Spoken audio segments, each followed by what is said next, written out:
Welcome to the Storytellers, the radio show and podcast that features those who choose to leave their mark on the world through the art of story. I'm your host, Grace Sammon. I look forward to our time together today. Now, let's meet our storyteller. Welcome to episode 76 of The Storytellers. Today's guest is Georgia Court, independent bookstore owner who tells many unique stories. Georgia Court has been a teacher of English composition. She's written for the healthcare industry in both daily and weekly series. And that all changed after she retired back in 2009, because in 2011, she opened Bookstore One, my hometown bookstore here in Sarasota, Florida. Georgia, welcome to the Storytellers microphone. Well, thank you, Grace. Happy to be here on this beautiful day in Sarasota. Actually, I'm wearing a sweater because it's 70 degrees, which means it's cold for us. And you and I agree. I'm in a turtleneck, which is just unheard of in other parts of the world when it's this temperature. Right. So thank you for being with me. Thank you for having such a beautiful bookstore here in my hometown. Tell me about why you got the idea for starting a bookstore after you had quite a varied career. Well, I've always loved books, and I've never even worked in retail in my whole life. But when I moved to Sarasota in 2009, part of the attraction was that right downtown where I happened to move was a wonderful bookstore called Sarasota News and Books. That had been there for 35 years at that point. And through a series of circumstances, the building was sold and so forth, the owners decided that they couldn't stay there. They couldn't continue to run the bookstore, so they closed it. So a year went by, and I'm really kind of ticked off because this is an arts town. So for those of you who don't live in Sarasota, I assume there are audience members who may not have been here. This is the arts culture coast of Florida. Seriously, we've got opera, we've got ballet, we've got symphony, we have chamber music, we have, I think it's 9 equity theater stages, 5 of them right downtown, just lots of art galleries. So it is an arts town, and literary arts is an important art. And when Sarasota News and Books closed, that was just yanked away from us. And that bothered me. You know, I'm a supporter of other arts in this area and in other places where I've lived. And that couldn't stand with me. So when a space came available, after about a year of my wondering what to do about this, I approached the gentleman who had run the bookstore for Sarasota News and Books, a wonderful guy by the name of David Chaplin, who has since transitioned out of this world and out of this life, unfortunately. But he had been a manager for 25 years in this business, and that prior bookstore, it didn't close because it didn't have any good business. It was another circumstance. So I asked him if he would like to open a real bookstore again. He said yes. And within 3 months, we were open. And it was an interesting thing for me. And this is Storyteller, so I'll go on and tell you this story a little bit. Yes. Because even though I knew that I was doing a very good thing and that the community would be happy about it, because I understand that when that other bookstore closed, I was actually gone at the time that they closed, that there were actually people picketing because they were so upset. Well, when I announced that I was opening my bookstore, this is in 2011, it was late 2010 when I announced it. It was front page news in our paper. That's surprising. And the interesting thing is that I joined the Chamber of Commerce after I started that business.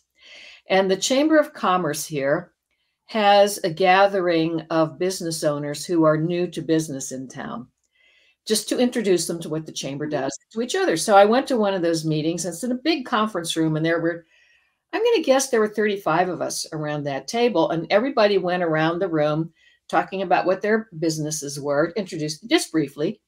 And okay, that's nice, that's nice, that's nice. And nobody really said a word. And when it came my turn, I just said my name, and I said, and I'm opening a bookstore downtown called Bookstore One Sarasota. And applause and cheers broke out in that room. And that was, this is, you know, this testifies to this town. And these were people, these businesses, I'm not talking about, these were literary arts and artsy people. These were plumbers and electricians and people running garage door companies. And so it was amazing. Georgia, what do you think the magic is of the independent, particularly bookstores? Because we see it, you know, every author I know, myself included, are always talking about the need to support the independent bookstores. But what do you think the real magic is across professions and across communities? I think because an independent bookstore really does represent community. It's where people kind of come to hang out, people who like to read. And most people do like to read, whether they only want to read the newspaper or they want to read novels by Dostoevsky or they want to read poetry or whatever they want to read. They do like to read, and they love to come into an environment that is a happy environment, and they're picking something that they're going to enjoy, and they see their neighbors there. And in our case, just as many independent bookstores do, we have a full slate of events. Yes, we do author events. Of course we do that. We do poetry readings. We have authors come and sign. But we also do community events and we have a very nice space for events in our store where we'll have in the mayor, the chief of police, the guy who runs the parking meters downtown. Mm-hmm. We have community people like that come in and speak, and it is truly a community center. And many independent bookstores do that. They embrace the community, and I think that's really what it is. You make it very clear on your website. I think you have at least 6 events every month, and those are, you know, more authory. Yeah, right. Those are the more traditional bookstore type of events. Yeah. But you make it very clear on your website, and I think in almost everything you do, that it's really about relationships. Mm-hmm. So yeah. it comes about that whole community sense that you talk about. One of the things I particularly like on your website, and we should just reiterate, even though it'll be in the show notes, it's Bookstore One in Sarasota. You frequently have Sarasota.com. Thank you. Right. So you on your website have not only all of the events, but I love your staff picks because you have a very diverse staff as well. How do you empower your staff to do that? Well, I have an excellent staff, and they all have their own expertise and backgrounds. Quite frankly, I have a very accomplished staff, I have to say, and they all have something that they have done, mainly in their backgrounds or their educational training, that they do well, that they love to do, and you know, I let them loose with that. You know, for example, the current general manager, a young guy by the name of James Mamone, he's a graduate of Ringling College of Art and Design here. Mm-hmm. So he's a painter. He's a visual artist. He's also a fabulous money manager in the sense that he has that good sense. But because of his design sense, we recently moved, to a new location, and that was a location in the Mark condo building downtown that we had to build out entirely. I handed over the design of that to James. He had the skill, the talent to know how to do that. I just let him run with it. He did a great job. Likewise, we have and each of them has these talents. I'm not going to name 2 just for the sake of brevity. Elsie Souza, for example, who has worked for us from the very beginning, has a deep background in politics on a national level. She and in a regional and local level. She knows everybody, and she's a woman who everybody loves. just loves her, as do I. So her skill is being able to reach out into the community. When I was newer here in town and didn't know people, I mentioned, well, we'll have like the city manager, the chief of the police or whatever come and she knows all those people. So making those connections in the community has been her real skill and her talent. So I let her go. Do it, Elsie. Well, hiring well and then empowering your staff, I think, I've been an entrepreneur for 40 years, and I've always found that that's absolutely the way to go. If you're lucky enough to hire well, which sometimes takes a unique skill set, as you know so well. Yeah. You started before the pandemic, and you survived through it. And I think you actually did fairly well during the pandemic. Can you talk about that transition and now being back live again? Yeah. I mean, the pandemic started in March of 2020. We'd been in business since 2011. So we had a pretty good customer base. But when the pandemic happened, it allowed us to do something that we had just kind of put off because we were kind of too busy to do. And that was to really develop our online store. And that continues to be a good portion of our business, not as significant as the in-person, but I mean, it's still a pretty good chunk. People still order, even if they're local, order online and they'll come to pick up. And we have sales all over the country from our online store. But we were able to develop that, do the curbside pickup. People were reading like crazy during the pandemic. And then we also realized that people wanted to do puzzles like crazy. Yes. So we were selling puzzles and books, just, I wish I had a photo I would have thought to send you or whatever, but we would take our online orders and put them in a brown bookstore paper bag that has our logo on it. And I have a photo of our whole long length of the store lined up with these bags full of books with people's name tags on them, just for people waiting to come to our back door. They were all prepaid, so all they had to do, knock on the door, and we'd hand the bag out. But it's an impressive photo, actually. You're like a book speakeasy. Knock on the door and get your book from Georgia Court. Right. How does an independent bookstore, first of all, choose its books? Because at the end of the day, it's a profit-making organization. And first of all, how do you choose your books? Well, all of us who work in the store have some input into what books we bring in, and customers will ask, but that aside, we're talking about really specialized people with specialized talent. We have a woman working for us by the name of Nora Gunning, and she is our new book buyer. So she's the person who meets with reps, because publishers send reps either in person or on the phone or on Zoom to talk about the new titles. And now that we've been in business for, I guess, 12 years now, we have a very good sense, as do the publishers, as to what sells for us and what doesn't.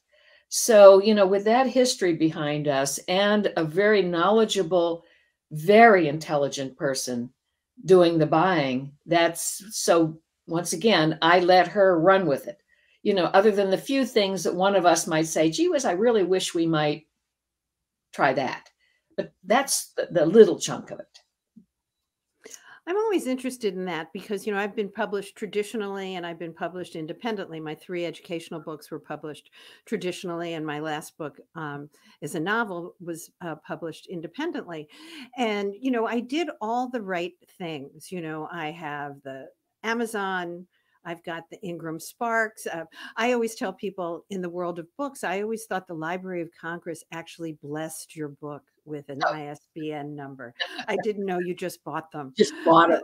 So Right. it was very discouraging when I just found out. You mean the Library of Congress isn't just gifting me my very own ISBN?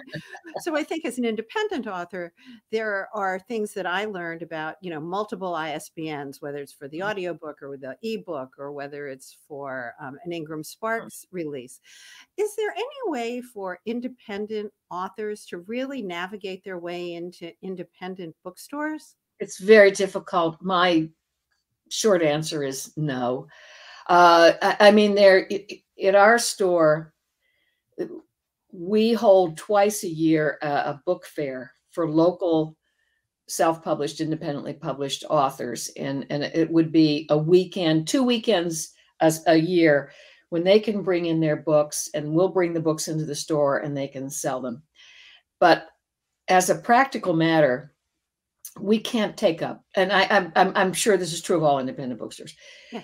Shelf space is precious, and you cannot give it up for the self-published author who is just not going to sell, because there's no marketing behind it. The person is unknown. And quite frankly, most independently published authors, well, they're going to rely on their friends, but they've already given their friends copies of their books. So this is always interesting. So, well, it is always interesting. My book's been out 2.5 years, and I'm grateful I get royalty checks from 3 sources every single month. Yeah.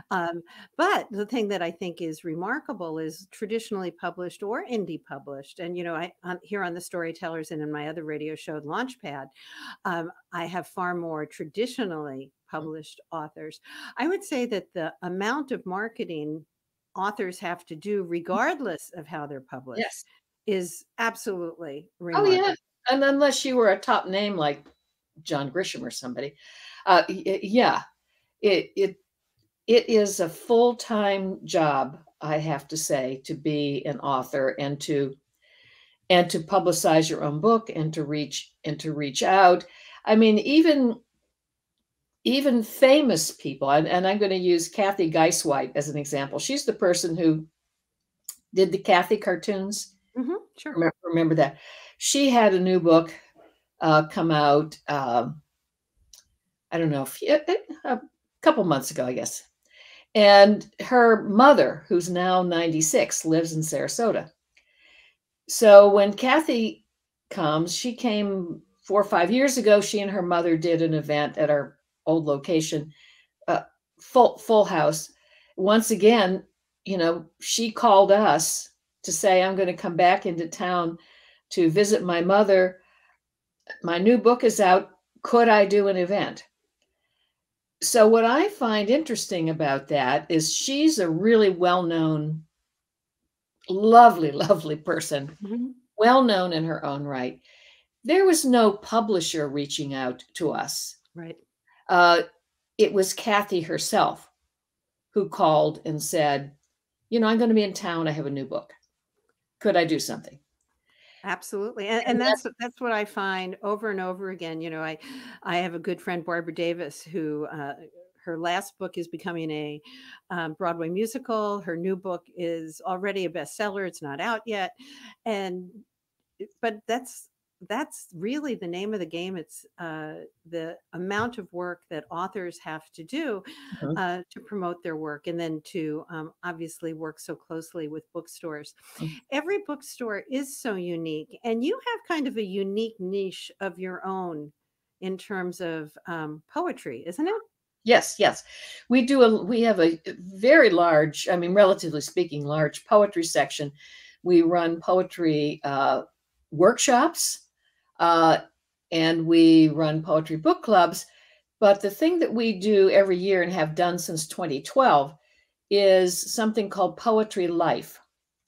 And what that is once a year we bring in the top poets in the world, poets laureate, National Book Award winners. We've even had the Poet Laureate of Great Britain in the last couple of years. And these people do presentations, and it's a big deal. And often the presentations are done in Florida Studio Theater, which they will be this year. Poetry Life is March 11th through the 13th this year. And we're bringing in Martina Spada, who's a National Book Award winner. and Patricia Jabba Wesley, who is an award-winning Liberian poet. They're coming in not only to do a presentation, but this year, for the first time, we are including serious workshops. Fabulous. And those are for people, 18 and older. There's a fee associated with it, and they will be in classes for 2.5 days with these famous poets, learning to write and getting personal critiques, and then seeing them read their own work at the at Florida Studio Theater.